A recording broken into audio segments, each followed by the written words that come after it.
every goal, the sound declares. Heartbeats pound like a drummer's song, marching forward, fierce and strong. We're the ones who rise in the clash. Numbers running in a white shirt dash. History burns in the roaring crowd. Every game we scream it loud. I'm Tottenham, Tottenham till I die. Raise the banner, let it fly. High through the rain, through the fire. This is my club, my only desire.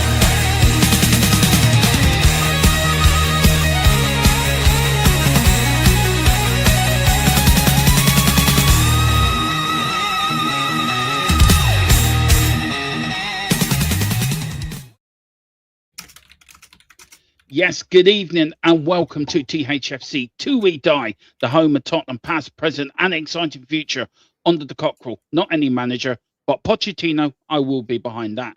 Joining me tonight, of course, is Billy from Change for Tottenham. How are you, Billy? And are you looking forward to the game the weekend? Are you nervous or excited? I'm very good, my friends. Good to be on the show with you again. I wouldn't say I'm looking forward to the game at the weekend, but I'm definitely I'm looking forward to it more than I was this time a week ago when we still had Thomas Frank. So definitely a different kind of feeling now. And, obviously the nerves are starting to kick in. But some hope, a little tiny bit of hope, at least now we've got a new manager. Yeah, hopefully, Billy. And also joining us, okay, some say he is the manager of WWE. Also, some say he is the real Daniel Levy. All we know, he's called Tequila. How are you, Tequila? I'm not sure I can live up to those two great billings. If it makes you feel any better, they're both probably millionaires or billionaires, so I'm in good company. I'm all right, mate. How are you? I'm all right. Are you looking forward to Sunday? Or are you nervous? I mean, I'm looking forward to it because obviously it's going to be a passionate affair, but I do fear of the scoreline. I am very worried. I know. I can't lie. I know. And look, it's been an interesting week, guys, of Tottenham. We've had the Tottenham Hotspur Supporters Trust, who I don't actually rate very highly. Maybe other people do, but I don't. Coming out saying about Tottenham changing the minutes, which really shocked me, but it really? So we're going to talk a bit about that. We're going to talk a little bit about Change for Tottenham, what's next for them, guys, and what you got coming up and what is the plan going forward now. Is the trust really broken? Can the Lewis family do anything to regain this trust? And also the growing disconnect between the hierarchy and the supporters. And really, what do we, are we really surprised we are where we are with this ownership? But look, let's welcome in a few people in and let's get on with it. Big up to Giant 680. So it's a big up, Dermo and panel and chat. Big up to you, Giant 68. That is the link to Tequila's new gaming channel, guys. Do watch it. Do hit the like and subscribe on there.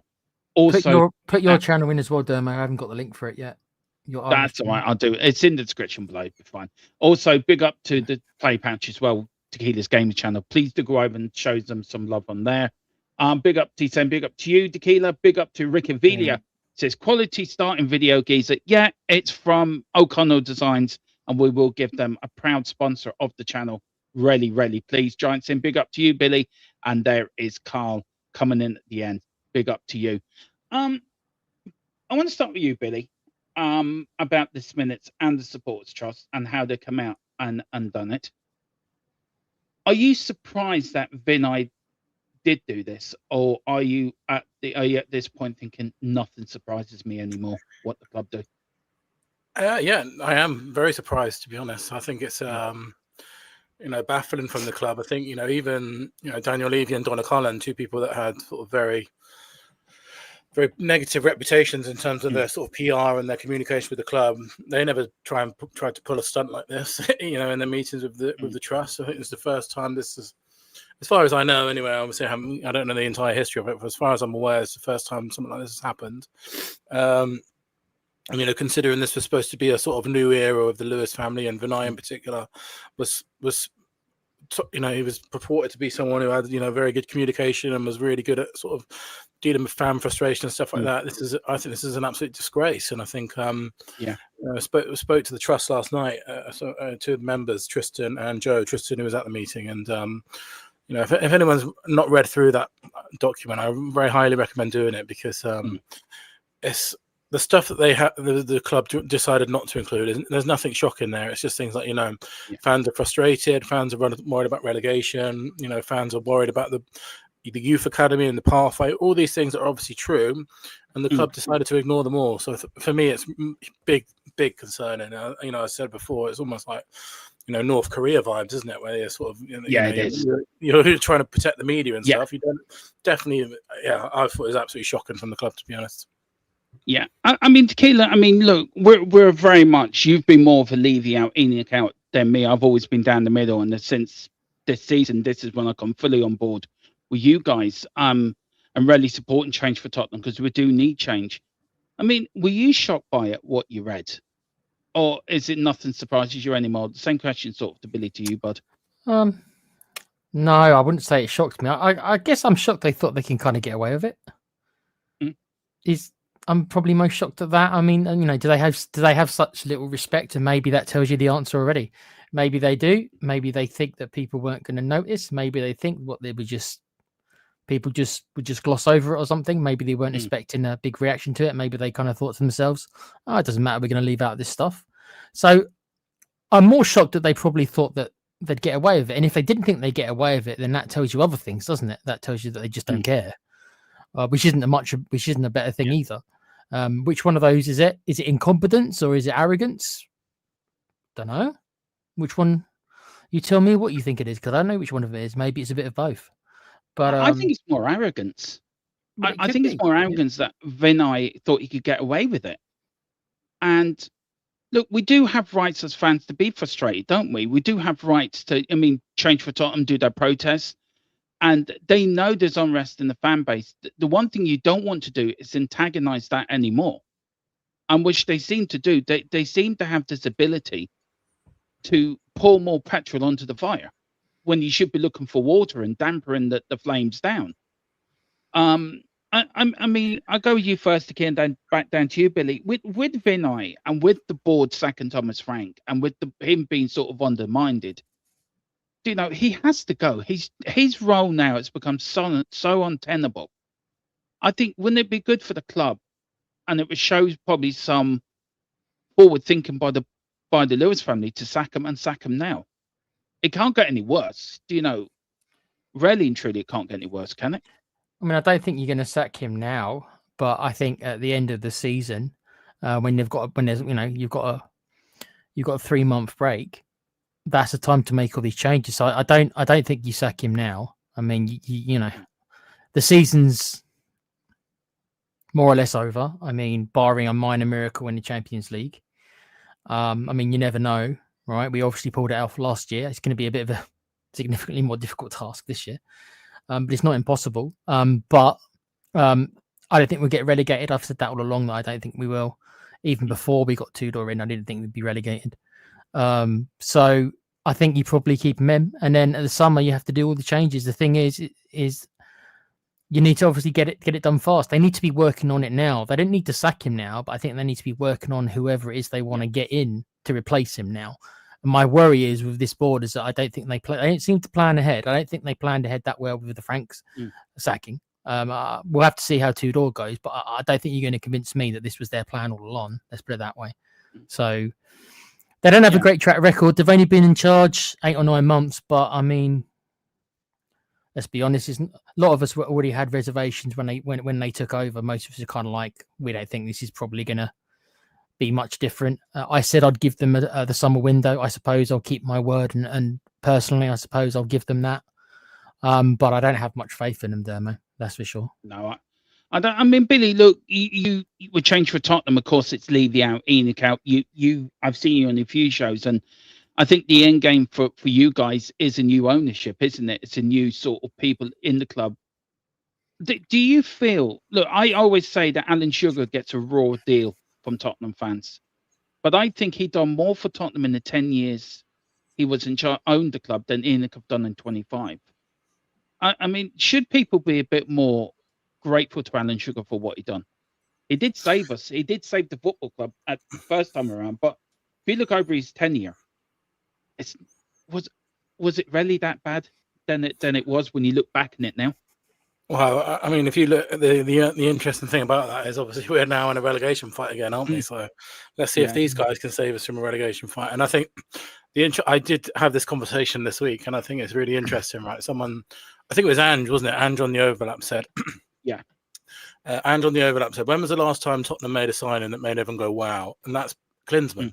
Is the last time that happened, and that was under Alan Sugar. So they've been here for 25 years now. We haven't made one single wow.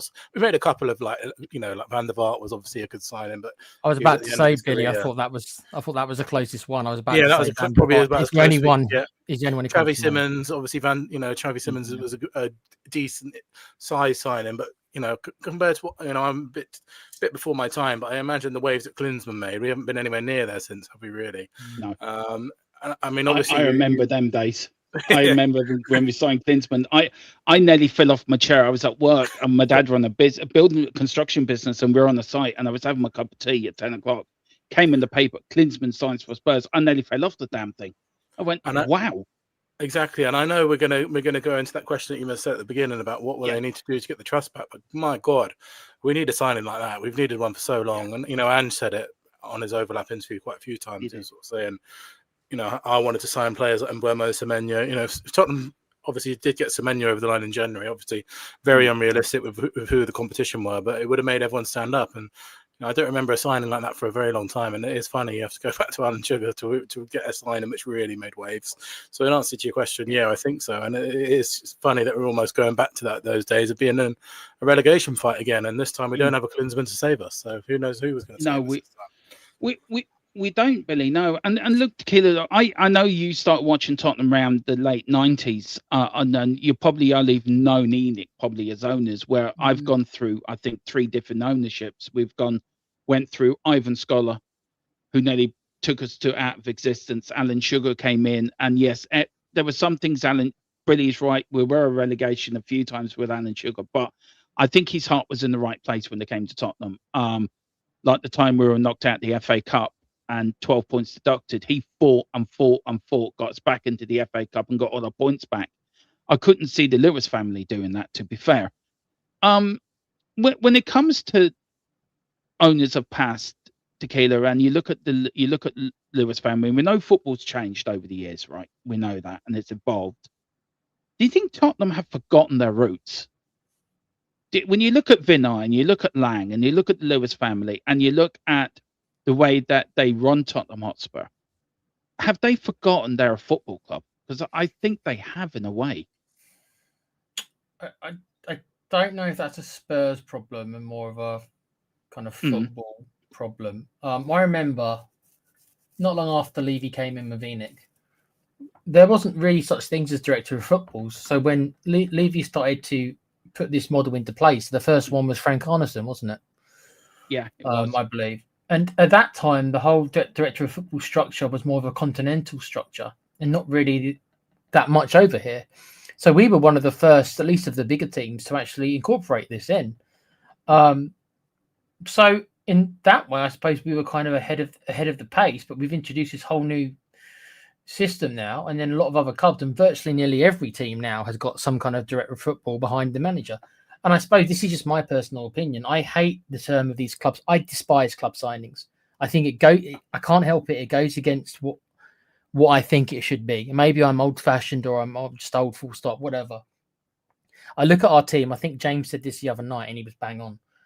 We've got so many different players for so many different styles for under so many different managers. Are we really that surprised that we're as hot pads as we are with this team not really knowing if they're coming or going? Is it really that a surprise? Are we really that shocked? We've got players bought for how many managers have we got players bought for in this team now? And now we're even, no matter what happens, we're going to be embarking on yet another manager come the summer who might look at these players. If it is Poch, for argument's sake, he might look at some of these players and just think, don't want half of these. And he's probably going to be stuck with them because he's probably not going to be able to sell all of them. What if the new manager comes in, looks at Conor Gallagher and says, nah, not really. Don't really fancy him. We just bought him. That's true. It's just the latest example I've got from the latest player. But because we keep on doing this, so I don't know, dear mate. Yeah, it's true. I mean, Billy, look, I'm worried about this summer. I don't know if you are as well, about how we're going to start the summer off. You know as well as I do, it's important to get in as soon as the window's open, get players in and get players out. I mean, is your biggest fear that the Lewis family haven't got a plan for the summer? Because Poch won't be here to the end of July, say after the World Cup. The transfer window opens in June. And if you don't trust your director of football, if you don't trust your CEO, the football side, how can you plan ahead for a summer transfer window when A, you don't know who your manager is going to be, B, you might need to get a new CEO and a new director of football? How can you plan? You can't. It's impossible. And, I know that they won't be planning for this because I think, their arrogance, they haven't taken it seriously, but we don't even know what division we're going to be in yet. Like, there's a chance we could be at the championship.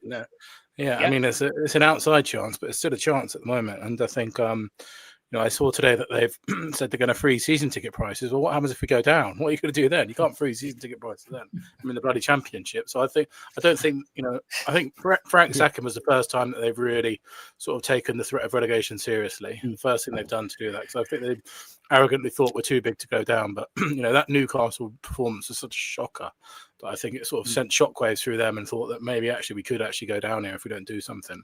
But in answer to your question, there's absolutely no chance that we can plan for summer because one, Langer is probably not going to be director of football of any kind. Hopefully he will lose the job in summer because he's overseen 2 years of absolute chaos. So we need a director of football. Vinay's job himself is on the line, obviously, because again, he's not made the best of starts to his year that he's had here. The Lewis family, there's also kinds of question marks around that, as you said at the beginning, about the Levy shares and if they're even going to be here. And then there's no manager at the moment. We know that Tudor's coming on a short-term basis. And I think, even if it is Poch, which I know we're sort of all, it looks like that way, and that's what, I think a lot of fans are hoping for. I definitely am myself.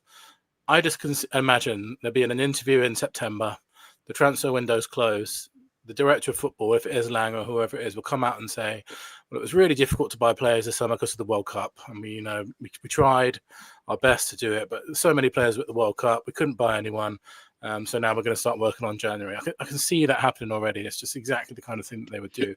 So I think it's impossible to plan for summer at the moment because they don't even know who the director of football is going to be, who the manager is going to be, and we're in such a bad position. We're in such a crisis that if you're not planning already for summer, then you're going to be in trouble again. So I think this is a vicious cycle of just absolute incompetence. It is. It has to be broken. It really does. Big up to our fan from Hamburg in Germany. Says, big up, guys, from a cold and snowy Hamburg in Germany. Big up to you. I am going to go to Hamburg and meet you one day, but I always wanted to go to Germany. So, looks like I'm meant to Hamburg.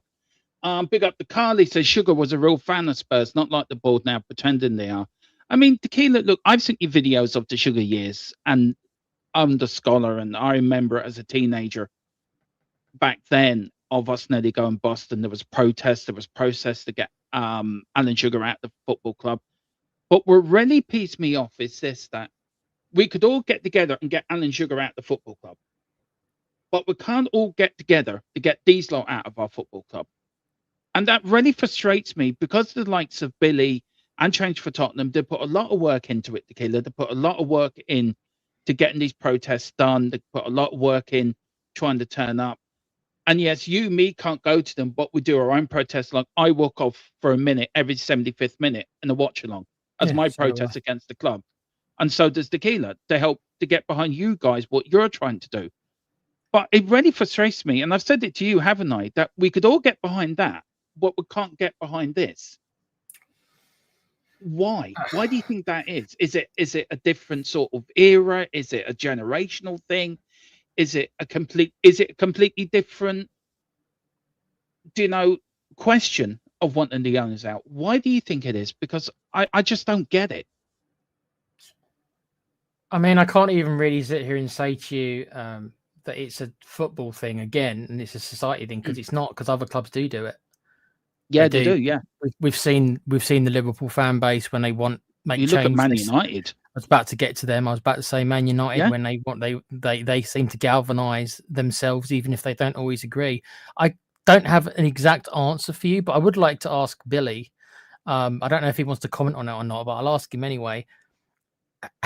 When I remember when Dermo was doing a watch along when the 75-minute walkout was planned against City, And I remember asking him, and we just got back into the game, so I did fear like, I think that's going to affect how many people do it now, because now we're back in the game. And I remember asking Dermo, how many people does it look like are leaving? And he said to me, not many. My heart was deflated a little bit. I'm being honest with you. I was like, I don't understand, because I was then looking at our chat room, and it's not me slagging off anyone in the chat. Okay, it's just general. I looked at our chat room and I see a lot of people wanting the owners out and wanting stuff like that and wanting stuff like that. And I just think to myself, you've got your chances to do things and you're just not taking them. And then a lot of the people will then start complaining, not only in our channel, I mean, just in general, they'll then start complaining about the owners. And then I just think to myself, you kind of get what you ask for sometimes, because if you're not willing to do it, it's kind of, it makes you lose all kind of belief. And obviously I'm not a part of Change for Tottenham. So if that's me feeling that way and I can't physically get to the games, how do you feel? How did you react to that? Were you disappointed, or were you just, were you expecting that? I think it was definitely a learning moment for us, and and not just Change for Tottenham, just people that like you guys sort of are behind the cause as well. And Change for Tottenham is not, it's never been about the people that do it. It's about everyone coming together for the same cause, which is to get change for Tottenham. And it was a big learning moment for us. And I think the factors that we're up against, there's a lot of them. I think some of the factors that we're up against is that a lot of people that are strongly ENIC out and strongly, want new owners have given up this season and they don't go to games anymore, which is fair enough. I think the best possible protest that you can do is not go to the stadium, and I think that's why we've seen the attendances in the stadium lower this season than any season in the new ground, and they'll probably keep going down as well. I think the biggest problem that we're facing is a lot of the people in that stadium are just not aware of the issues that are going on, and because it's a 65,000 seater stadium, a lot of people in that stadium, they go to Tottenham with their family, they go home, and that's it. They're not getting involved in shows, they're not listening to podcasts, they're not reading things about Tottenham. They just go with their family, they sit in the stadium and they go home. And I would never criticize another fan for doing that, or every single fan is different. People go to Tottenham with their kids, people go to Tottenham with their families. Like us guys that really care about the owners, we have strong feelings about the owners. I think what this season has shown, a lot of people in that stadium maybe don't, or maybe they don't have the awareness. So what we're doing with Change for Tottenham, to come on to that, is we're trying to target those fans more. We're trying to get more marketing to them and get a conversation with them. We can actually say, listen, are you aware of some of the stuff that these owners are doing? Are you aware? So we're going to increase our marketing budget. We're going to have things like leaflets. I think we need to target more match-going fans, because fans are definitely frustrated in the stadium. You can see it when 65,000 people boo. But for me, I think a lot of that frustration needs to be pointing upwards rather than down at the players or down at the manager. So that's what we're up against. And it was definitely a learning moment for us. And I think what we've learned from that as well is it's really difficult to influence things on a match day during the match, because everyone in that stadium wants to support the team, which is fine. That's what we all want, really. Like, Change for Tottenham has always said, support the team, not the regime. So I think walkouts might be, the timing of it might have been wrong in the 75th minute. Obviously, the fact that they scored right before the walkout didn't help. But then I always say to that, people said to me afterwards, well, if it was 2-0 still, loads of people would have walked out. Well, that's probably not right in itself either, because people are just walking out because we're losing and not walking out because they hate the owners. So I think we need to find ways to get people together more against the owners rather than against what's happening in the match. And so we're definitely going away and learning and talking. We've brought some new people on board. We will continue. We're definitely going to increase our marketing. We're definitely going to keep going, because I think so many of us have just given up under these owners, and I personally have the opinion that nothing will change at Tottenham until everything changes. Agreed. I agree. I mean, sorry. I was just going to follow up, just so after what Billy said, and I agree with most of what he says. I do think is it mainly because the online community is just the most is that the vocal amount. That's it. And and too many people, not too many people, but there's not enough of, I suppose, the online community actually in watching these games live. And we have incredible support in the online community, which is amazing. And what we also might need to think about is, how could we utilize that support, the online community? What kind of protests can we do? So a lot of people have said, things like targeting sponsors online and stuff like that, which is stuff that we're looking into, because we get our support online, and we're so grateful for. But I think, to move forward next, we need to really target those match-going fans that maybe aren't aware of Change for Tottenham, or maybe aren't aware of stuff that's going on. Because obviously back, in the Sugar days, for example, there was it was a 35,000 seat stadium, isn't it? And, you know, people probably talk more in the pub about stuff, and everything was known. I think now, because everything's online and global, it's difficult to reach all those 65,000 fans in the stadium. The interesting thing is, Demo, though, that the social when Sugar was in charge, social media, internet was still in its infancy, really. So social media wasn't actually really around when Sugar was still in charge. If it was the bare beginnings of it. It's interesting. It was. Nobody knew about it. And look, back then at White Hart Lane, can I just ask you, Dan? Yeah. I just thought off the top of my head, did you attend those protests of Sugar? Or was it like, what was it? Was it like leaflets and stuff like that? Because that's maybe it's a message that we can learn from now, is how to get, because if they didn't have social media back then, there must have been ways of spreading the message. How did the message get spread around back then? A lot of it was word of mouth back then, because the stadium was smaller. And of course, everyone was together. You had the shelf, you had the east stand, you had the wet north, you had the south stand, and everything was together. And people would talk in the pubs. People were more vocal about a football club back then. And it would say there'd be protests outside the main gates, outside the west stand. Then Bill Gitnates, which has been moved now down. I forget now where they're just down from the clock.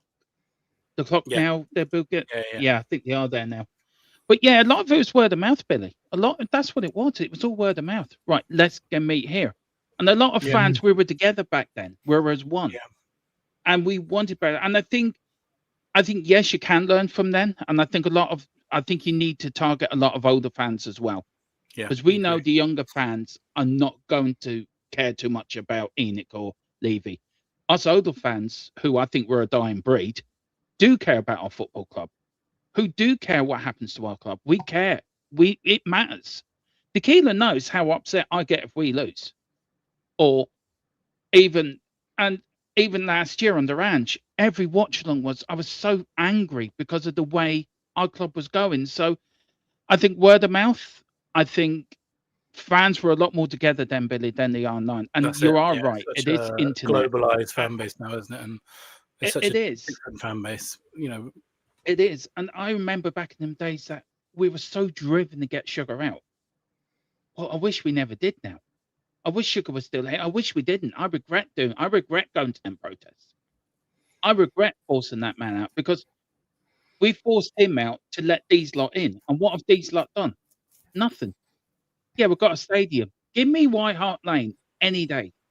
And they've taken the identity out of the club completely almost. And it's getting worse every year. I mean, we don't know who we are.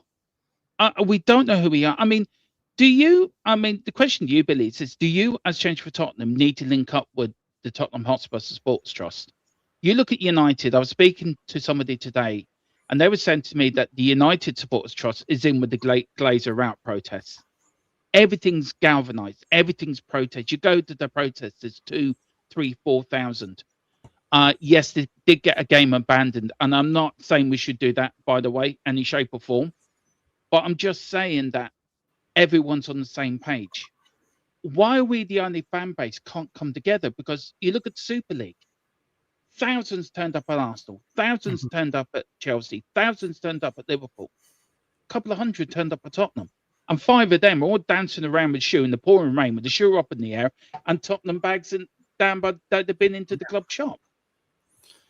Yeah, I think you're right, and I think we do need to come together with. I think every organisation, whether it's the trust, the FAB, Change sort of need to come together. Now, obviously, I can't speak for the trust. I know that their chairman attended the protests that we did. The chairman attended us. We do have conversations. I know it's difficult for them, and I think this is a wider point, particularly this week in particular.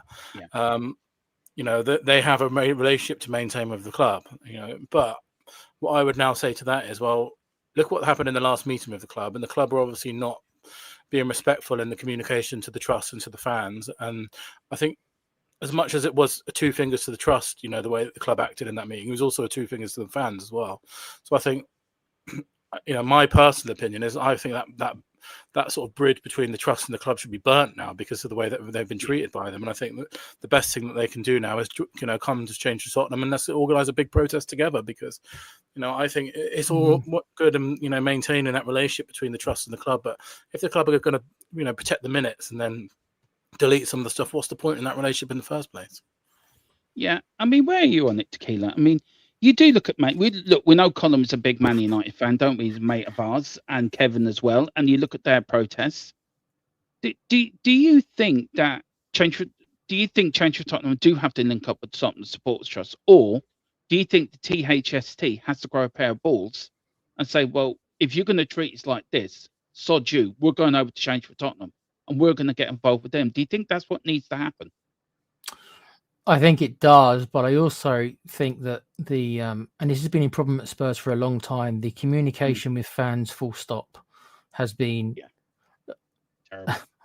I don't know what time is it. Online. It's been really, really bad. I'll put it that way. Okay, and it has been for a long time. Right. This is not a 2026 problem. This is a several year problem. They've always done terrible jobs at letting the fans know about any kind of information. This disrespect has been many years coming. This isn't actually under just the new ENIC, if that's even what you want to call them. This has been a problem throughout the whole ENIC tenure. They've never been good at this ever, and I think we should get together with them. I think Change for Tottenham should try to work alongside them, but I don't know if Billy agrees with this or not. But is it one of those kind of too many cooks spoil the broth kind of stuff? I'm concerned that people are going to want to kind of have their say too much, kind of thing. Yeah, I think it could be, and I think we'll continue to protest with or without them. So if they want to join, they're very welcome to. But yeah, I think you're right there. I think it's really important to have a unified message, and obviously if you get loads of organisations, I think the big advantage that Change for Tottenham have over the trust is that we don't have to worry about pleasing anyone or sort of looking after the relationship between the club. We can say whatever we want, and we will always do that. So I think you might be right there, but regardless, we will definitely be continuing to protest. Yeah. And look, I've already sent out an invitation for Change for the Tottenham Hotspur Sports Trust to come on and let them have their say. I did reach out to them the other day to come on tonight. Nobody did get back to me, but look, if you are watching, anyone that is part of the Supporters Trust, the invitation is open if you want to come on and speak to our Spurs fans. Let us know what the problem is. Keep us informed, because we need a Supporters Trust that does keep us informed. And I feel they don't do that enough myself. I think Change for Tottenham is more of the way the fans, is more of what the fans want to see. And I think people will come to you, Billy, and Change for Tottenham as our Supporters Trust, because I feel you're more vocal. You and the guys are more vocal than the Supporters Trust are. And I think at the moment the fan base is absolutely so frustrated, and there's so much anger that I think we need a platform for everyone to come together and voice that anger. So whether it's whoever it is, as long as something needs to happen to this board to let them know, because the fact that we're the fact that we're on this show today and talking about relegation as a real thing is just it's absolutely crazy, isn't it, when you think about it? It is. I mean, Tequila, look, I've got a question down here about the strategic direction. Ownership remains uncertain. With the Lewis family rejecting bids in the summer and the row with Daniel Levy over his shares, is civil war about to tear the club apart? Are we on the verge of civil war? Because we know Daniel Levy was trying to sell his shares for $1 billion. We know the Lewis family were trying to dig up dirt on him. I mean, it's the one man I don't expect to dig up dirt on is Daniel Levy. I just couldn't see him being crooked in any which way. He may have been crap as the owner, but I don't think he's a dodgy owner. So, do you think they've taken the eye off the ball, Tequila? And do you think civil war could break out within the boardroom, which could derail our summer then?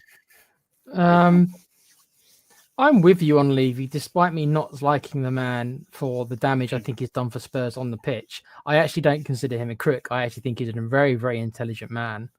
I think he's a bit sneaky, but that's not the same as being a crook. Wily, maybe. Again, not the same as being a crook. So I don't think they probably will find much when it comes to illegal stuff he's done. I actually don't think he's that silly to do it. Or maybe I think he's just smart enough that he would cover it all up, whichever way you want to look at it. So I don't think they'll find anything on him personally. I don't know. I don't know if I feel it is going to be a civil war. Is his shares enough to cause a civil war? It's 1 billion, isn't it? So it's how much percent is it again? Remind me, how much percent does he have? Is it 25%, Billy? Is that 8? It was 89% for ENIC and 25% for I think it's 30, something like that, isn't it? 30, I think. Yeah. And there's about $1 billion for 30%. I think was the rumored number. Yeah, I probably don't see a civil war. No. it's going to be, it's just going to be another blockade, I think, rather than a civil war. Personally, Yeah, I mean, where are you on it, Billy, with Daniel Levy and trying to sell his shares, and the ENIC Lewis family trying to downgrade his shares? Where are you on it, bud? I mean, So I'm just you look just very quickly. Just sorry, just wanted to add the question. Right. With the interview he did with the overlap, do you think that was his way of? Do you look back on that and thinking, yeah, we sort of do miss you. You'll miss me while I'm gone. You look at, I think, yeah, we might miss you just a little teeny bit.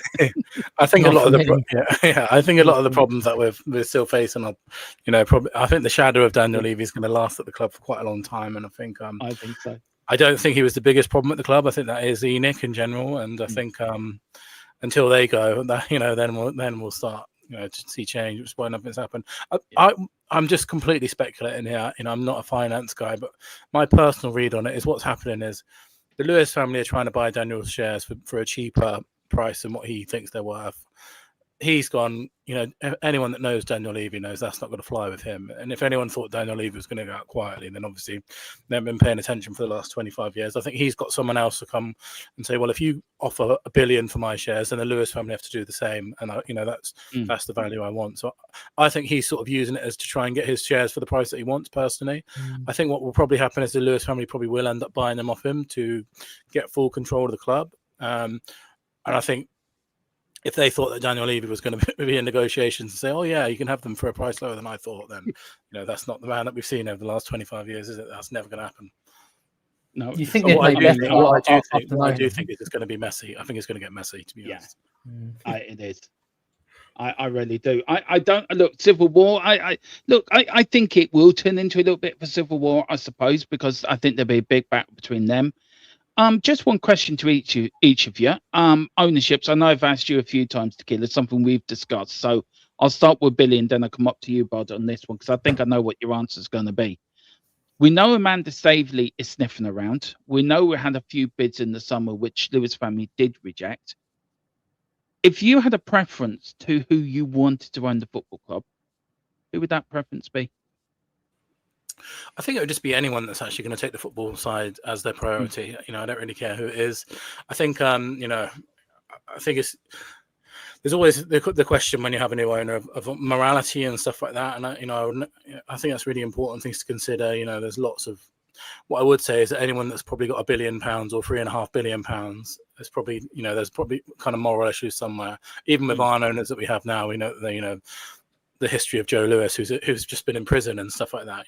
There's no such thing as a billionaire who's morally perfect or anything like that. So ignoring the morality side for now, not to say that it's not important, because it is, but ignoring that for now, I just want owners that put the football team first. And I think Staveley, I don't really know much about. I know that obviously at Newcastle, I don't know if you ask Newcastle fans whether they like her or not. I don't really know that, but I just want someone that's going to put the football side first, because I'm so bored of all the the commercial and the property that we see at ENIC, and paying the bare minimum in terms of wage ratio and all that kind of thing. And I think this summer in particular is so big for them. And if they promised that, I think the fact they rejected those bids and they're still in an absolute turmoil 6 months later, I just don't think anything's ever going to change under these owners. So I'm almost at the point where I take anyone else at this point, because how much worse can it get? We're in a relegation fight 2 years in a row now.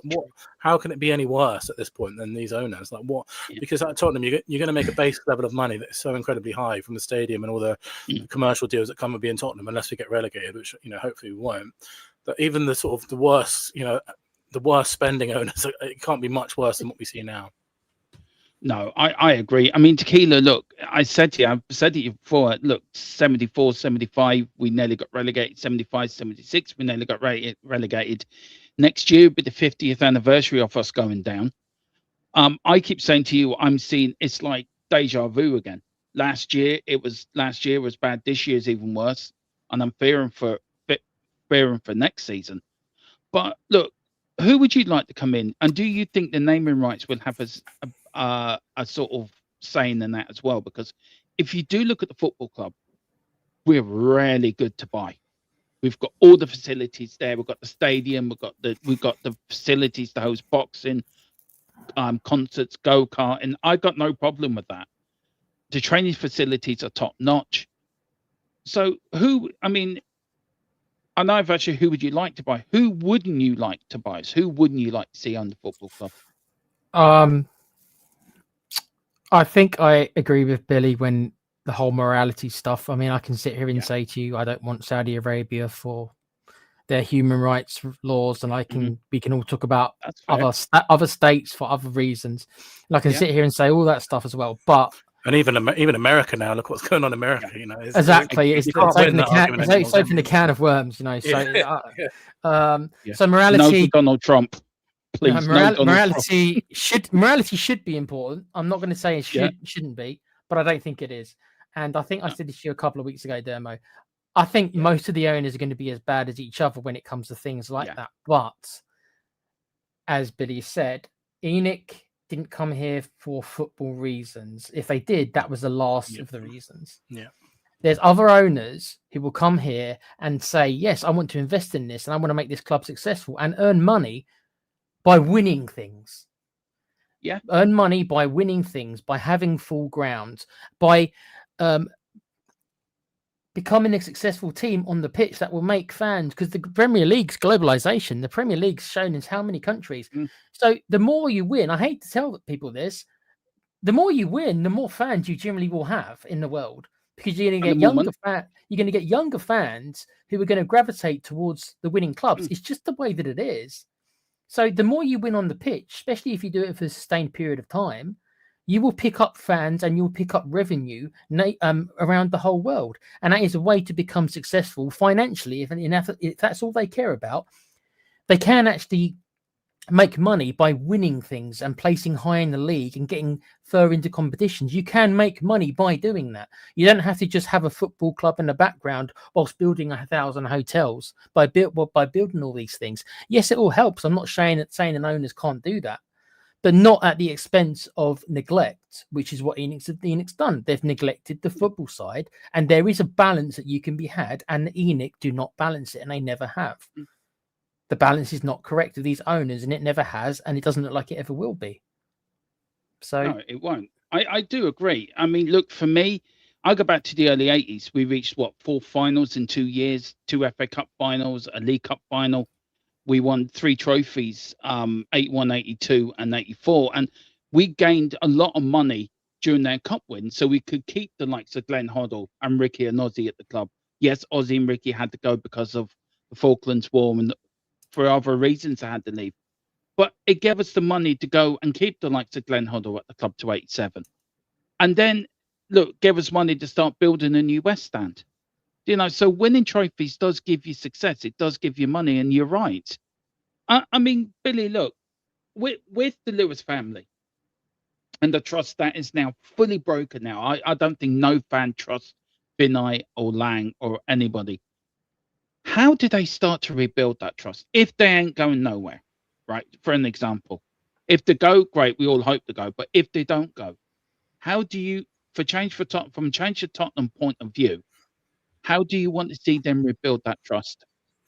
Firstly, I would immediately get rid of the 2 guys that you just mentioned, Vinay and Langer. I think they've both got to go immediately. I think Vinay, you could argue, has been unlucky. I personally wouldn't, but you could argue that he's been unlucky because he came in as a number 2 to Daniel Levy, and then Daniel Levy left a couple of months later. But I just think he's already shown this January and since he's been here that he's not competent enough.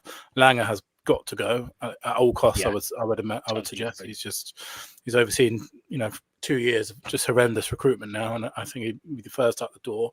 And I think if they are going to stay, then what they need to do, the most important thing they need to do is get a strong director of football, and that's by far the most important thing they need to do, because our recruitment has been terrible. And interestingly enough, we are, if you asked this question, 7 or 8 years ago when we had Pochettino, we weren't spending enough money in the transfer. Now we spend enough. Like, we spend a lot of money. We spend it terribly.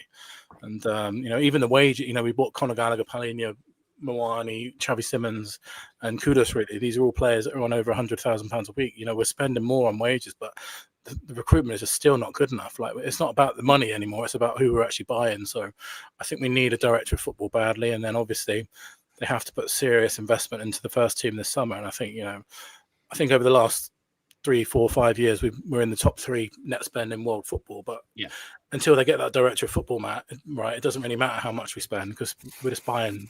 The recruitment has been so poor. So I think that for me, they have to get rid of those 2 guys, and they have to get a director of football. Someone who is actually going to direct the football at this club and bring our identity back. Because when you talk about Alan Sugar and stuff like that in the 90s, it was very clear who Tottenham were back then. And I can see that whoever the manager was, we had a style of play at Tottenham, and the teams that you just spoke about in the FA Cup in the 1991 and all that stuff, exactly what you're going to get with Tottenham. You always had flair players and flair wingers and stuff.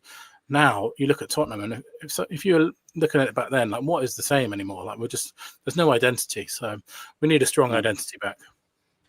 I'm very...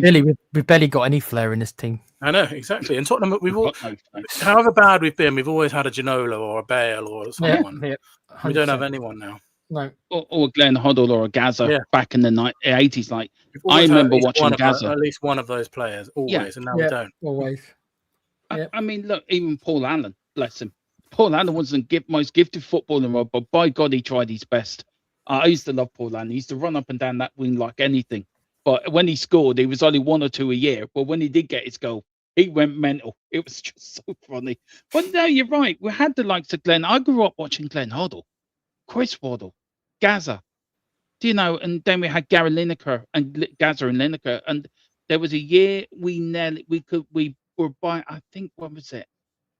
Lineker, and we nearly had Gaza, Waddle, and Lineker in the same team. But we had to sell Chris Waddle to buy Gary Lineker. I mean, alarm bells should have been ringing then, but it didn't. I mean, Tequila, look, just one thing.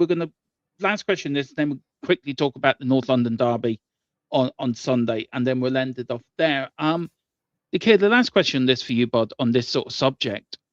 With the summer coming up, and you saying you will give the owners this summer to prove themselves, what does that look like for you? What does... Sorry to interrupt. Sorry. I think Wolves have just scored a last-minute equaliser. Sorry to interrupt. Sorry. Really, we shouldn't be celebrating, but big up Wolves. Nice. Sorry to interrupt you, mate, but I had to. No, it's okay. No, go. That was a good one.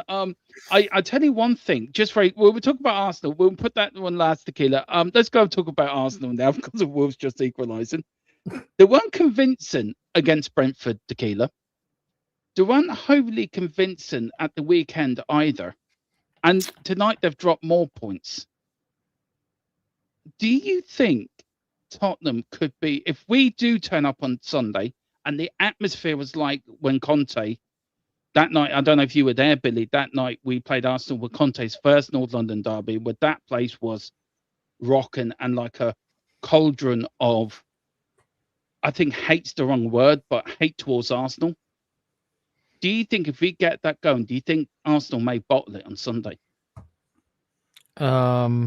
They're dropping points now. Man City are putting pressure on them as well. Yeah. I'm looking at it more from what we're doing rather than what Arsenal are doing. Yeah. Okay. So they've lost a bit of form, not only tonight, but the last couple of games they've lost a bit of form. That's fair enough. But I can't remember the last time we had form in the league. I think it's been 2 years since I would say we've had any kind of what I would call form in the league. In Europe's different in the league. And also using that Conte team as an example. Look, we believed in that match. We believed we knew how important it was. We knew how close it was, right? Pushing for us to pip them.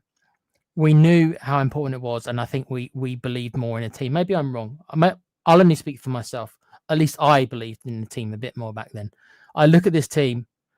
I can't fabricate it, Dermo. I'm Dr. Spock. I generally use logic more than I can't fabricate like belief out of nothing. I can't fabricate passion almost out of nothing. I need to see something to make me believe. I see nothing in this team that makes me believe. Unfortunately. And that's going to probably be that way until I at least have a manager. Now, I'm not saying I don't. Tudor could be amazing for all. I don't see it, but he could be amazing, prove us all wrong, and go on a crazy kind of run we could never believe. That can happen.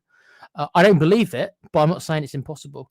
But all I can do is when I look at this team, they've let me down so many times the last 2 years, especially domestically, especially at home. I don't have any belief in this team. It pains me to say it, but it's the truth. I can't sit here and say I expect us to stand a chance because I honestly don't. I'm sorry to say I don't believe in this team. Everyone has their opinion. Look, for me, Billy, it's a North London derby. I'm the delusional one here. Everyone knows that Tequila is the spot. I'm all Kirk getting in there, getting the fights, and have the shirt ripping. There's Tequila. You're the one who always finds a sexy alien demo and makes out of it. Yeah, that's me. Yeah. Trust me to find that. But look, I look at North London derby. It's passion, isn't it? It's about bragging rights, and it's about. We've got a couple of Arsenal mates where I say, well, you're the only fans to build a stadium over an open sewer, which they did before they moved to North London. I mean, their business plan was just as bad as ENIC's business plan. I'm just sure was ENIC running Arsenal back in the last century? Maybe they did, but it isn't. You were there that night under Conte with the fans, and we are the 12th man. Do you think under Tudor, I loved his interview where he said, in most lives, we have to believe it's our responsibility. We have to get out of this.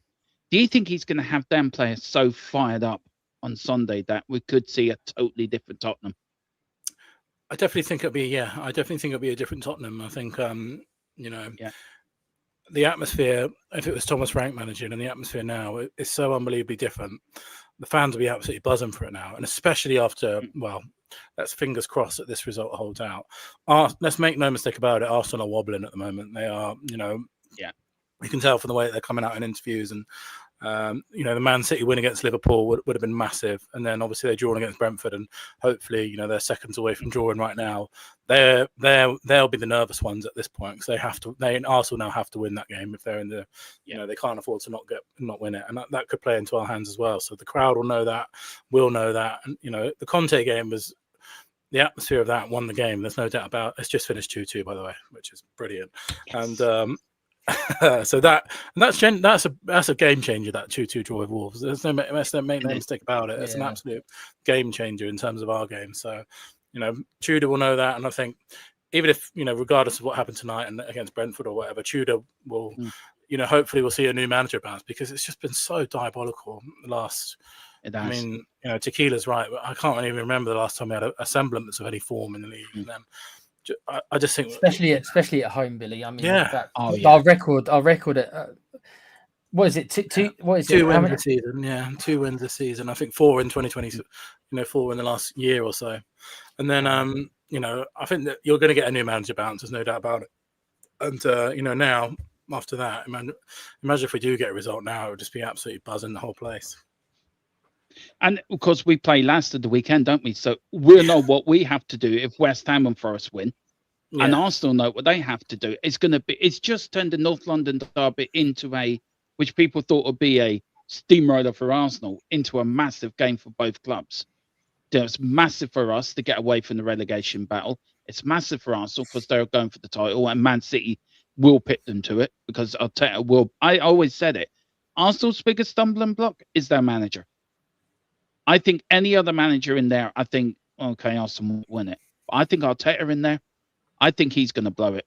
And also Saka's injured as well, apparently. So that's doubly good news that Saka won't play, hopefully, on Sunday. Look, Tequila, last question, bud, for you. And I got one for Billy. I'll let Billy just say what's coming up next for Change for Tottenham. And as I said to you, Billy, we'll do whatever we can from this channel. You give me the information and we'll read it out and we'll make sure we get all the info out for you. That's for more looks because we're all behind it 100%. Tequila, look, for me, I'm deluded, bud. I'm getting my passion back again, by the way. I'm getting back to being me. So you don't have to be the most positive one on the channel. That was weird. Never let that happen again, though, mate. No. It was that bad, Billy, that Tequila was more positive than I was. It's been a miserable few months. I don't blame you. A miserable few months? it's few been years. yeah, It's, a few years. I mean, Tequila, look, bud, what did you think of Tudor's interview? I really was inspired by it. I liked it. I had Conte vibes from it a little bit. A little bit, Um, yeah. do you think he will start with 3 at the back on Sunday, or would you start with 4 at the back on Sunday? What would you do if you're a manager? Who would you pick, actually? Who the players you would pick? I think And how would you? the first thing is, I'll be honest, I didn't know he spoke English. I assumed he didn't, so I was very concerned that he couldn't communicate, and I was just like, I mean, that's going to be a big problem, isn't it?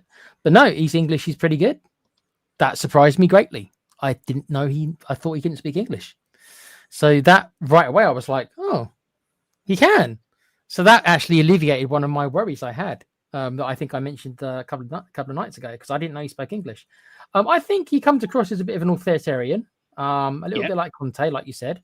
I think he plays a bit like Conte as well. I do think he'll go probably a 3-4-3 or a free. I don't think he'll go 3-5-2. I do think it'll be a 3-4-3. I'm a little dubious of that formation because of our centre halves. I think that we're weak centre half without Romero. So playing 3 at the back does concern me because I'm just not sure we've got the personnel for it. That's the truth. I remember saying that to you, Dermo, when Thomas Frank did it against PSG in the Super Cup, and everyone was saying, like, yeah, this is the way forward. And I remember saying to you, we haven't got enough quality centre halves to play free at the back for the whole season. We haven't got enough. So that's still my concern, especially now that Romero's got himself red carded and is now out in a couple of games. So maybe I say long term. I mean, he's only going to be here for 3 months, but maybe when Romero comes back, I can see that's probably the way to go for Tudor. That concerns me, Dermo. You're going to say play Paulinho in the back 3. I suppose he can play there, but I just still don't think it's ideal.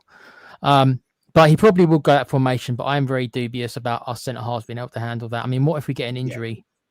No, yeah, that's so true. As a centre half injury, I mean, we'll be to play 3 at the back after that is, unless you play Spence. I mean, do you want to play Spence as one of the centre halves, Dermo? No, probably not. I don't know. I think this is why January comes back to haunt us, because we didn't get another centre back in, or we didn't bring back Vucevic from Germany, or bring back Alfie Dorrington, someone that can play there. Just one quick question to you, Tequila, on this. Look, I really think we can get result on Sunday. I really do. How do you, if he does really well, right? And I know 95% want Poch back. I don't want Poch back, because look, as much as I think Poch did very well, he didn't win anything. And I understand that. I understand that he gave us a great couple of years, 5 years in charge. But I think him coming back could either damage his legacy. If he doesn't get it right the second time, then the fans will be on his back. If it isn't Poch, who would you like to see come in? And if Tudor does do well, would you give him the job full time? No, because if you look at Tudor's record, right, he's got a very good track record of starting off very well and then fizzling out, especially in the second season. And I don't think he's done enough either to really earn it. I mean, the argument's going to be, well, what did Thomas Frank do? Well, Thomas Frank kept Brentford up in the Premier League for several seasons, to be honest with you. And I think that's more than Tudor. That doesn't mean I would say, I know we all know how Frank didn't do well at Spurs. We all get that. So I don't think Tudor is this massive upgrade for the long term. I think what he is, I think somebody described it the other day, he's a shock manager. He comes in, shakes the foundations a little bit, and then his impact diminishes after the initial shock. So I think this is almost like he is a little bit like it is like a Sam Allardyce kind of thing. It is kind of like that. He goes to clubs, short-term fixes, but long-term it never pans out. That's generally what his record has been. Like I say, only Marseille was that slightly different. So as a long-term manager, no, I think we probably can do better. If it's not Poch, then of course it makes it a bit difficult, because I maybe foolishly really have my heart set on that now. Am I going to be disappointed? I hope not, because I don't think there's any things blocking it other than a relegation that I think could maybe stop it. Other than that, I see no general blockage to get in Poch. There's nothing that stands in the way to stop it from happening. No. Look, for me, Poch, if Poch comes back, of course, I think he's the only manager to unite the fan base, but I think there's Nagelsmann's out there. There's Xavi Hernandez out there. Some decent managers out there as well. it's just my worry, Tequila.